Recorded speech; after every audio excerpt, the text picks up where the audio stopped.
ये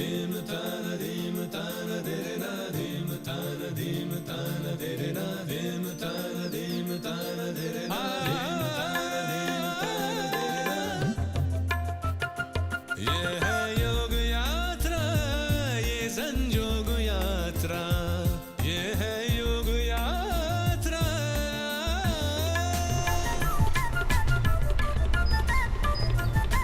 ये आपकी खातिर लाए आज योग में सुख के जितने राज, जो दुनिया योग की राह चली, अंदर बाहर खुशियाँ मिली, वो हृदय हुआ परिपूर्ण, सुनो जिस हृदय में योग की ज्योत जली।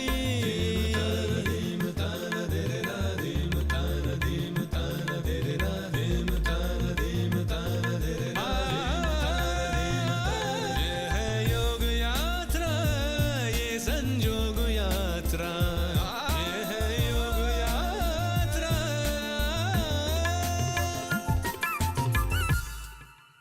नमस्कार। योग मानवता के लिए भारत का सबसे बेहतरीन उपहार है। यदि व्यक्ति योग का अभ्यास करता है तो उसके मन, बुद्धि और आत्मा में जो एक संतुलन बनता है वो न केवल उसके विकास के लिए बहुत ही सुंदर और बहुत आवश्यक है, बल्कि उसके चारों ओर के समाज के लिए और फिर उस मुल्क के लिए और इसी तरीके से बहुत सारे देश और फिर पूरे विश्व के लिए वो कल्याणकारी होता है। अगर आप ध्यान से देखें, जैसे जैसे मॉडर्नाइजेशन हुआ, ग्लोबलाइजेशन हुआ, तो बहुत सारे फ़ायदे हुए लेकिन नुकसान भी बहुत हुए। अगर आप आजकल के अखबारों में और ख़बरों में ये देखें तो दिखाई देता है कि तमाम मुल्क के बच्चे हथियार उठाने लगे हैं। ये बच्चे कोई आतंकवादी नहीं हैं, लेकिन इनके अंदर इतना आक्रोश है कि वो बंदूकों के ज़रिए दूसरों की जान लेने के लिए काम आने लगा है। अगर हम इन तमाम बच्चों तक ये बात पहुंचा सकें, तमाम उन लोगों तक बात पहुंचा सकें कि आपके अंदर की हिंसा बाहर की हिंसा को जन्म देती है, और आइए योग अभ्यास के ज़रिए इस हिंसा की भावना से निकलें और अहिंसा की ओर बढ़ें, तो योग का एक अद्भुत आप उदाहरण तमाम मुल्कों और विश्व के तमाम हिस्सों में शांति देख सकेंगे। ध्यान से सोचिए, महात्मा गांधी ने सिर्फ सत्य और अहिंसा के बल पर हमारे मुल्क को दासत्व की भावना से बाहर निकाला, और सत्य और अहिंसा योग के पहले और दूसरे सोपान के छोटे से अंग हैं।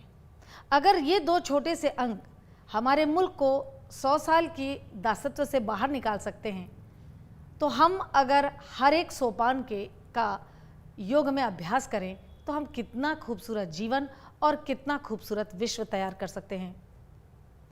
इस योग के अभ्यास में क्योंकि दुनिया बदल रही है और ज़िंदगी की रफ्तार बढ़ रही है, कुछ तकलीफ़ें या कष्ट आ सकते हैं।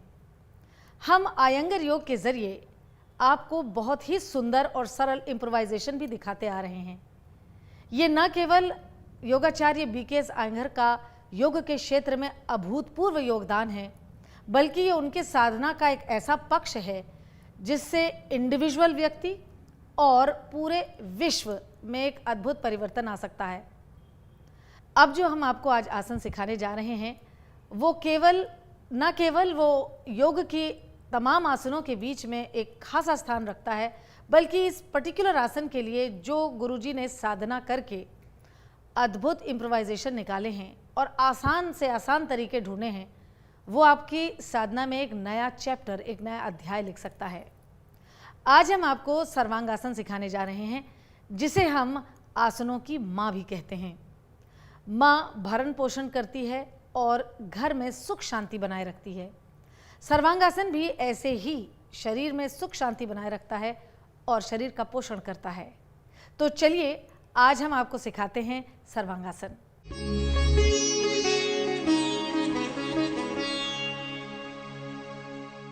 अब हम आपको सर्वांगासन सिखाने जा रहे हैं, जिसका नाम सुनते ही अक्सर डॉक्टर्स गर्दन की प्रॉब्लम वाले तो तमाम पेशेंट्स को यही कहते हैं, ये मत कीजिएगा, गर्दन के लिए बड़ा हानिकारक है।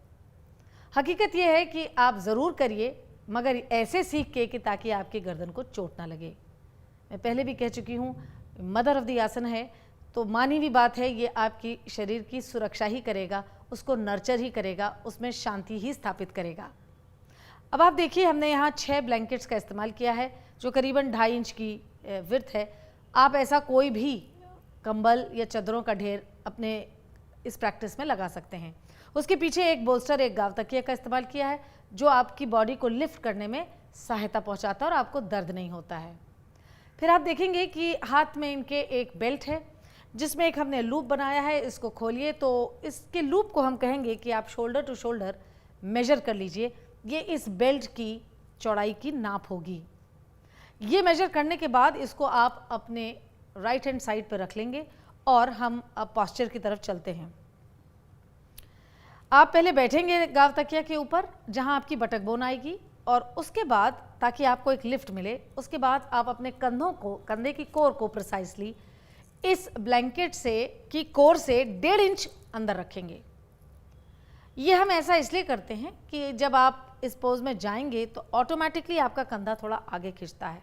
तो 1.5 इंच करीबन आप ब्लैंकेट की कोर से अंदर अपना कंधा रखेंगे। फिर बटक बोन के नीचे आप इन्वर्टेड कप शेप फिंगर्स रखेंगे और बटक को उठा के एक सांस छोड़ते हुए कुलाची मारेंगे और ज़मीन पे अपने पैर को रखेंगे। एक बार आपके पैर की पंजे ज़मीन पे टच कर गए तो आप अपनी साइड ट्रंक को उठाएंगे और जो बेल्ट रखी है उसको अपने करीब कर लेंगे ताकि आपके अप्रोचेबल रहे। फिर आप अपने दोनों अंगूठों को हाथ के क्रॉस करेंगे राइट बिलो द लेफ्ट और अपने हाथ को पीछे की तरफ खींचेंगे। ये क्रॉसिंग ऑफ द थंब और जिसके बाद आप एक्सटेंड कर रहे हैं, ये शोल्डर जॉइंट पे काम करता है, ये उसको मोबिलाइज करता है। अब आप अपने हाथ की उंगलियों को इंटरलॉक कीजिए और बहुत टाइट इंटरलॉक कीजिए और फिर उन्हें पीछे की ओर एक्सटेंड कीजिए।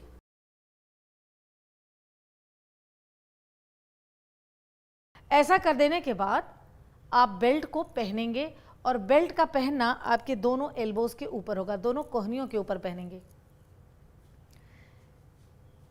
जैसे ही आपने ये बेल्ट पहनी, इससे आपको एक सपोर्ट मिलता है जो आपकी 2 एल्बोज को एक जगह स्थापित करता है। सर्वांगासन और शीर्षासन, इन दोनों ही आसनों में एल्बोज का एक जगह पे फिक्स होना बहुत अनिवार्य है। जहां आपकी एल्बोज कंधे से बाहर गई तो आपके शरीर का भार आपके ऊपर गिरता है, तो आपकी एल्बोज कंधे की लाइन पे रहेंगी या उससे थोड़ा अंदर रहेंगी। फिर आप अपने दोनों हाथ की हथेलियों को कमर पे ले जाएंगे। कोशिश करिए कि आपके हाथ की जो हथेली है उससे आप अपनी कमर की स्किन को रब करते हुए ऊपर उठाएं। जितना हाथ आपका गर्दन की ओर जाएगा उतना ही अच्छी बॉडी में लिफ्ट आएगा। एक बार हाथ की पोजीशन फिक्स करने के बाद आप दोनों पैर मोड़ेंगे और दोनों पैर से जंप करके दोनों पैर सीधे कर लेंगे। जब आपके पैर सीधे होंगे तो इसमें 2 बातें बहुत ध्यान देने वाली हैं। एक तो ये कि आपकी बटक बोन, टेल बोन शरीर के अंदर रहे, ना कि जट आउट रहे। दूसरा, पैर जब सीधे हुए तो मेटाटार्सस यानी पैर की उंगलियों के नीचे का हिस्सा और पैर की उंगलियां ये छत की ओर इंगित होंगी, उस डायरेक्शन में होंगी, एक्सटेंडेड रहेंगी। अब आप ध्यानपूर्वक देखिए, इस पोज में आपकी चिन चेस्ट से बहुत अच्छी तरह से लॉक होती है। इसे हम चिन लॉक कहते हैं या जालंधर बंद कहते हैं। ये बहुत ही खास चीज़ है कुछ सेहत पाने के लिए। जैसे मैं बार बार आपसे कह रही हूँ, ये मदर ऑफ द आसन है। अगर आप ध्यान से देखिए तो इसमें ब्लड की सप्लाई टूवर्ड्स द हार्ट है, टूवर्ड्स द ग्रेविटी है। आपका दिल भी ग्रेविटी की ओर है और ब्लड का सप्लाई भी, तो इसमें हार्ट बहुत ही रेस्टफुल स्टेट में रहता है। ऑर्गेनिक बॉडी को बहुत ही ज़बरदस्त ऑक्सीजनेटेड ब्लड मिलता है, तो उसकी हेल्थ के लिए बहुत अच्छा है, स्पेशली इंटेस्टाइन और एब्डामन के लिए। जिनको कॉन्स्टिपेशन है उनके लिए पोज बहुत अच्छा है because it works on your intestine. Chest आपकी बहुत क्वाइटिंग स्टेज में है। इसके अलावा ये आसन थायराइड और पैराथायराइड जैसी ग्रंथियों पे काम करता है। ये वो ग्रंथियां हैं जिनमें कोई नली नहीं होती, डक्लेक्स ग्लैंड हैं जो आपको ऐसा हार्मोन देती हैं जिससे आपका 80% शरीर का काम होता है। इसलिए हम इस आसन को अगर रोज़ अभ्यास करते हैं तो न केवल आपकी ऑर्गेनिक बॉडी बल्कि आपके हार्मोनल सिस्टम पे एक बहुत ही अच्छा असर पड़ता है। अगर इस वक्त आप ब्रेन की कंडीशन को देखें तो वो सोक्ड है ब्लड में, और वो ब्लड जो है वो ऑक्सीजनेटेड ब्लड है। तो जो उम्र के साथ आदमी की याददाश्त जाती रहती है उसकी एक वजह ये है कि ब्रेन डीके होने लगता है।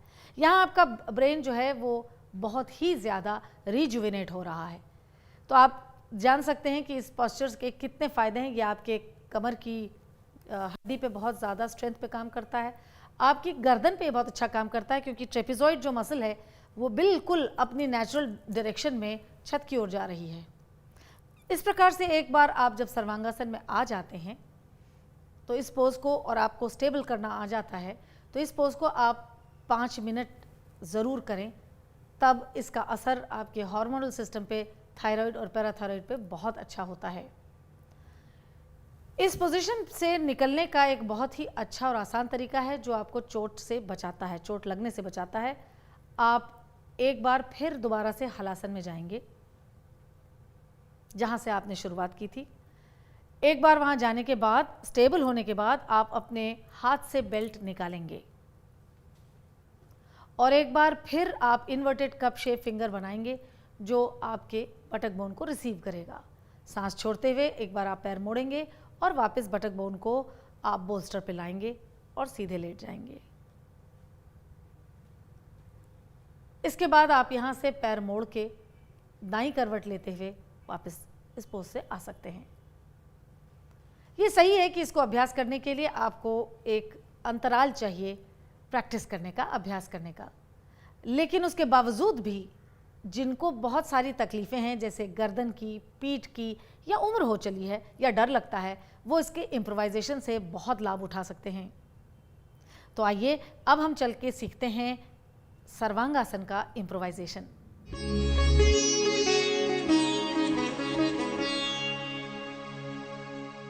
अब हम आपको सर्वांगासन का इम्प्रोवाइजेशन सिखाने जा रहे हैं। मैं और मेरे माता पिता प्रतिदिन जब इस का इम्प्रोवाइजेशन अपने योगाभ्यास में शामिल करते हैं तो हम योगाचार्य को न केवल याद करते हैं बल्कि उन्हें नमन करते हैं। एक उम्र के पड़ाव के बाद, या आपको अगर कोई सेहत में ऐसी दिक्कत हो, सर्वांगासन करना बहुत कठिन हो जाता है। हम आपको चेयर के ज़रिए सर्वांगासन करना सिखाएंगे जो गुरुजी की एक अभूतपूर्व भेंट है मानवता के लिए। आप इसके इम्प्रोवाइजेशन के लिए पहले कुर्सी पे बैठेंगे साइड वाइज, और एक बार आप साइड वाइज कुर्सी पे बैठ गए तो आप अपनी दोनों टांगों को मोड़ के कुर्सी के पीछे के बार पे रखेंगे। आपके घुटने का पीछे का हिस्सा बार पे आना चाहिए। यहाँ आप कुर्सी को दबाइए नहीं या उस पर अटक मत जाइए, ये सिर्फ सपोर्ट के लिए है। आपका सीना उठा रहेगा, सामने देख रहे हैं आप, और धीरे धीरे आप अपने शरीर को पीछे की ओर ले जाएंगे। और जैसे जैसे आप पीछे की ओर ले जाएंगे, आप अपने दोनों हाथों को कुर्सी के नीचे से ले जाके सबसे आखिरी बार को पकड़ लेंगे। फिर आपके पैर के पंजे बार पे आएंगे और धीरे धीरे आप अपने बटक बोन्स को भी शिफ्ट करेंगे। आपको आने पे ये ध्यान रखना है कि जहां आपका शोल्डर बोल्स्टर पे टच कर जाए वही आपकी स्थिति अब पूरी हो जाती है। एक बार आप स्टेबल हो गए तो आपको अपनी आंखों से अपने सीने की ओर देखना है। ऐसा करने से आप सर्वांगासन की चिन लॉक पोजीशन पे पहुंचते हैं जो अनिवार्य है, और फिर धीरे धीरे एक एक करके पैर को सीधा करना है, right leg and then the left leg. ध्यान देने वाली बातें यहाँ दो हैं। एक तो ये कि जब आपका पैर सीधा हो, उसके अलाइनमेंट को देखने के लिए आप देखिए कि आउटर हिप जॉइंट और आउटर एंकल एक लाइन पे हों। आपके मेटाटार्सल्स यानी पैर की उंगलियों के पीछे का हिस्सा और पैर की उंगलियां दोनों छत की ओर इंगित करेंगी और स्ट्रेच्ड रहेंगी। एक और बात जो बहुत ध्यान देने वाली है कि आपकी C7 यानी सर्वाइकल की 7th वर्टिब्री बोल्स्टर के एकदम फ्रंट एज पे रहेगी। वो ज़मीन की तरफ नहीं आनी चाहिए ताकि आपके गर्दन पे किसी भी प्रकार का कोई भार न गिरे। आपकी चिन लॉक पोजीशन पे है और सीना खुला हुआ है। इस तरह से किसी भी उम्र का व्यक्ति और किसी भी कमज़ोरी का व्यक्ति, चाहे वो शारीरिक कमज़ोरी हो या चोट लगने की वजह से हो, इस पोज को बड़ी आराम से बखूबी 5 मिनट तक कर सकता है। इसके बाद आप वापस अपने पैर के पंजों को कुर्सी पे लाएंगे और स्टेबल होंगे। बहुत ज़रूरी है कि आप धीरे धीरे करें ताकि स्टेबल रहें। और फिर आप अपने एक एक करके हाथ को कुर्सी से बाहर निकालेंगे और बहुत धीमे से अपने को पुश करेंगे, कुर्सी को नहीं, और बटक बोन्स को बोल्स्टर पे लाएंगे। इस तरीके से आप सर्वांगासन से बाहर निकलते हैं। फिर दाईं करवट लेके आप एक बार फिर वापस समस्थिति में आ जाएंगे। इस तरह से चेयर सर्वांगासन से आप अपने अभ्यास को बहुत ऊंची दिशा में ले जा सकते हैं।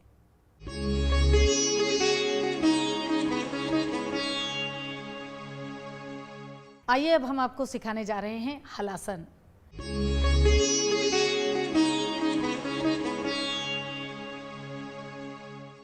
सर्वांगासन को बिना हलासन किए ख़त्म करना ये उसके साथ अन्याय ही नहीं बल्कि शरीर के लिए भी बहुत खराब है। हलासन में बहुत सारी क्रियाएं सर्वांगासन जैसी ही हो रही हैं। आप बोल्स्टर के ऊपर बैठेंगे, उन्हीं 6 ब्लैंकेट्स का इस्तेमाल किया है हमने। एक बेल्ट रखेंगे अपने पास जिसमें 2 कंधों के बीच की दूरी नपी हुई होगी और वो लूप आप अपने बगल में रखेंगे जो भी साइड आपको सुविधाजनक हो। फिर आप अपने पैर को मोड़ेंगे और पीछे की ओर लेटेंगे। लेटते समय ध्यान रहे कि आपके कंधे ब्लैंकेट से 1.5 इंच दूरी पे रहें, क्योंकि जैसे ही आप हलासन में जाएंगे ये आपके फ्रंट एज पे ऑटोमेटिकली आ जाएंगे।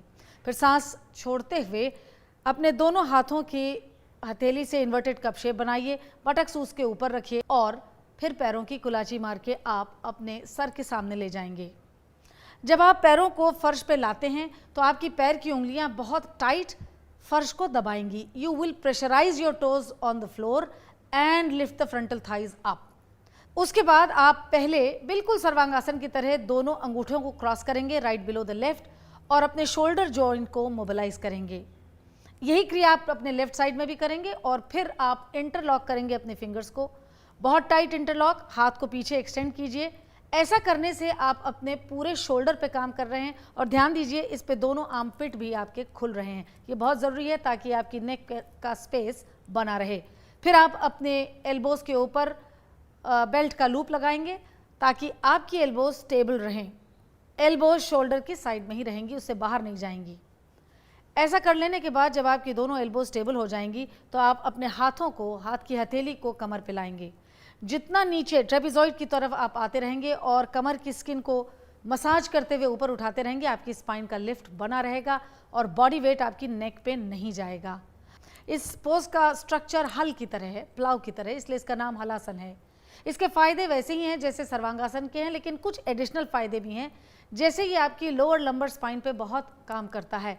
ये स्ट्रक्चर अगर आप ध्यान से देखें कर्व्ड है तो लोअर लंबर के हिस्से में बहुत ब्लड का सर्कुलेशन बढ़ता है। इसके अतिरिक्त जिन लोगों को गैस्ट्रिक ट्रबल है वो बहुत इससे आराम पाते हैं क्योंकि इंटेस्टाइन पे काम कर रहा है। ऑर्गेनिक बॉडी का मसाज हो रहा है और स्पाइन फॉरवर्ड मूव कर रही है तो इसमें पैर और लोअर स्पाइन पे सर्कुलेशन बढ़ जाता है। ये बहुत ही अच्छा पोज है आपके कंधों की स्टिफनेस को दूर करने के लिए और शोल्डर पे काम करने के लिए। एक बार इस पोज में आपने अच्छे तरह से अपने को स्टेबल कर लिया तो आप 5 मिनट तक इसमें रह सकते हैं और फिर निकलने के लिए वही प्रक्रिया करनी है जैसे सर्वांगासन में की थी। बेल्ट हाथ से निकाल देंगे, अपने हाथों के इन्वर्टेड कप शेप बनाएंगे और उस पर अपनी बटक को धीरे से पैर मोड़ते हुए वापस लाके रखेंगे। पैर सीधा करेंगे और एक बार सम की स्थिति में आएंगे और फिर पैर मोड़ते हुए करवट लेंगे दाईं तरफ और पोस्चर से बाहर आ जाएंगे। ये तो आपने देखा क्लासिक हलासन में जाने का एक ऐसा अचूक तरीका जिसमें गर्दन पे कोई भार नहीं आता। मगर अब हम आपको इसका एक बहुत ही खूबसूरत और आसान सा इम्प्रोवाइजेशन भी सिखाएंगे जो इस कठिन पोस्चर को बहुत ही आसान बना देता है और आप आसानी से उसकी प्रैक्टिस कर सकते हैं। तो चलिए सीखते हैं हलासन का इम्प्रोवाइजेशन।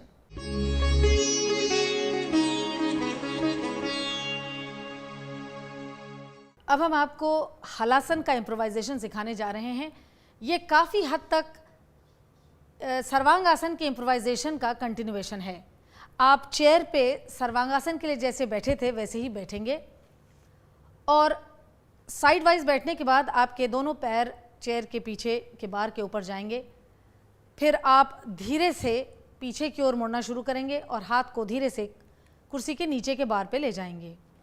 एक बार आप सर्वांगासन की जैसे पोजीशन पे आ गए और अपने को आपने स्टेबलाइज कर लिया तो दोनों पैरों को मोड़ेंगे, घुटनों को पेट के पास लाएंगे और फिर दोनों पैर सीधे होंगे सामने रखी हुई कुर्सी के ऊपर। ऐसा करते समय ध्यान रहे कि आपके दोनों पैरों के पंजे कुर्सी पे दबाए जाएंगे ताकि उसके प्रेशर से आप अपनी फ्रंटल थाइज को टाइट करके सक कर सकें। बड़े आसानी से आप देख सकते हैं कि गर्दन में पूरी फ्रीडम है, स्पाइन आपकी ज़मीन के साथ 90 डिग्री का कोण बना रही है और कोई नेक पे प्रेशर नहीं है। इस तरह से आप 5 मिनट तक पोज को होल्ड कर सकते हैं। फिर सांस लेते हुए अपने पैरों को वापस मोड़ेंगे और पैर के पंजों को कुर्सी पे रखेंगे। जब आप अपने पैर के पंजों को कुर्सी पे रखते हैं, एक बार फिर अपनी स्टेबिलिटी का ध्यान रखें। फिर धीरे से हाथ निकालें, कुर्सी के बार को पीछे से पकड़ें और अपने को पुश करें, ना कि चेयर को, और बटक बोन्स को आप बोल्स्टर पे वापस रखें। एक बार आप बटक बोन्स को बोल्स्टर पे वापस रख लेते हैं तो फिर धीमे से दाईं करवट लीजिए और वापस समस्थिति में आ जाइए। हम यहाँ आपको बताना ज़रूर चाहेंगे कि सर्वांगासन और हलासन इन्वर्जन्स हैं, इन्हें आप अपने पीरियड्स के दौरान यानी मासिक धर्म के दौरान न प्रैक्टिस करें।